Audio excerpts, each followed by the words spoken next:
E um estudo realizado por 3 economistas concluiu que as crises econômicas têm impulsionado a expansão da população evangélica no Brasil, refletindo também sobre a balança política. Segundo o estudo, esse movimento favorece a eleição de candidatos ligados a essa fé.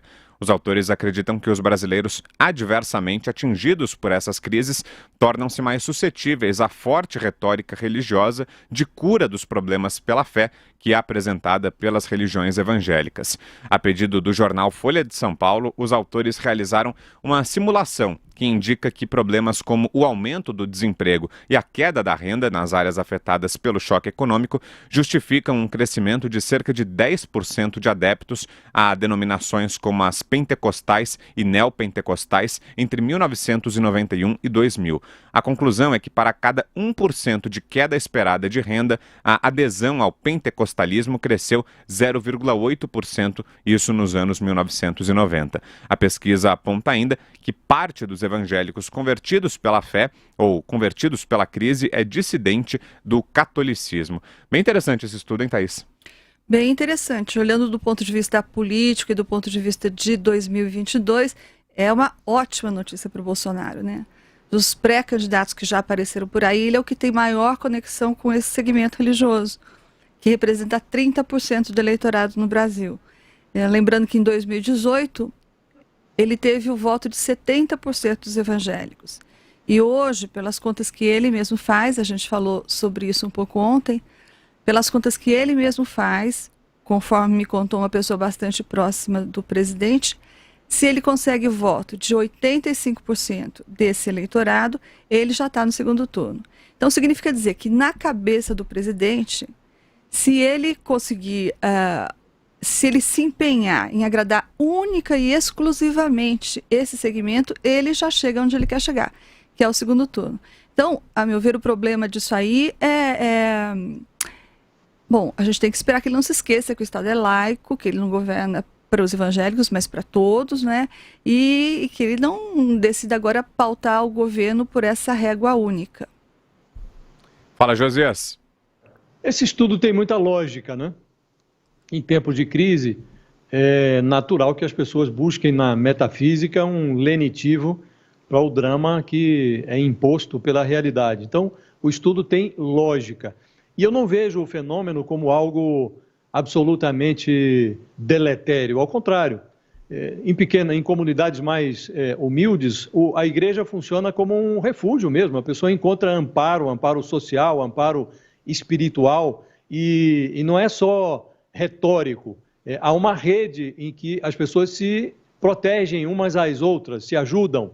Então, a igreja faz um papel social que é relevante. Então, não é de todo ruim que as pessoas, em tempos de crise, busquem um refúgio sob o teto da religião. E, obviamente, os efeitos políticos desse fenômeno, eles são muito fortes.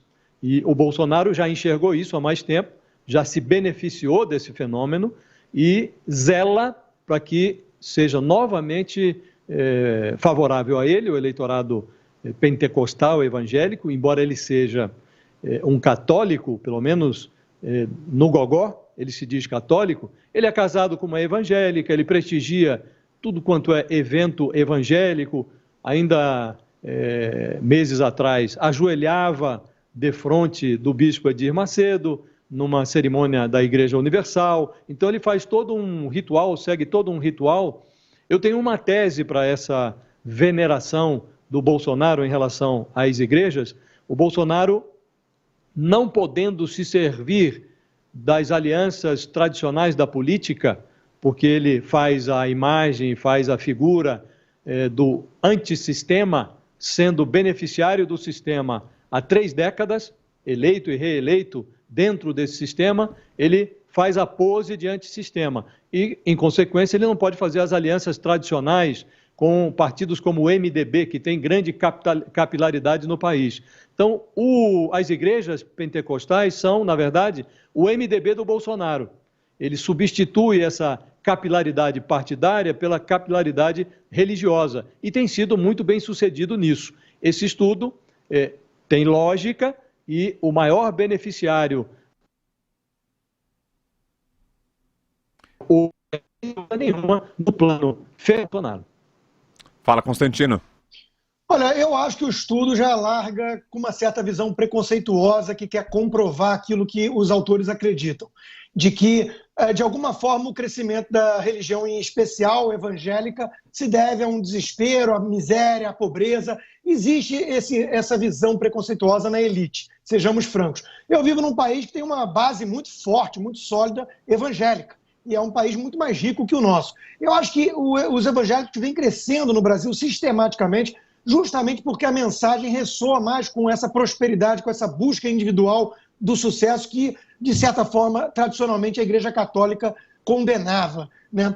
Acho também que a Igreja Católica no Brasil flertou muito ali com o esquerdismo, essa visão igualitária de mundo, é um casamento forçado entre Jesus e Marx, onde Marx predomina. O caso mais típico é a teologia de libertação, mas a CNBB acaba sendo também ali a Conferência dos Bispos Bolivarianos nacionais, muitas vezes. E eu acho que, veja, se a gente for fazer um estudo, a pobreza ou o ressentimento ou a alienação vai produzir um aumento muito maior, na minha opinião, na religião secular, e essa não é encarada como religião pela elite, é curioso, do socialismo, que é a pura idealização da inveja. O socialismo floresce onde há justamente pessoas ressentidas, recalcadas, rancorosas, que são seduzidas por essa mentalidade de tirar do outro, riqueza como um jogo de soma zero, né? Tirar de João para dar para Pedro. Isso é toda a mensagem da religião socialista. Eu também queria ver um estudo onde o aumento de riqueza produz o aumento de adesão às seitas moderninhas, tipo ambientalismo, veganismo. Eu acho também que tem uma correlação muito alta, porque só o luxo faz uma pessoa poder reverenciar uma menina como a Greta, por exemplo, Thunberg, né?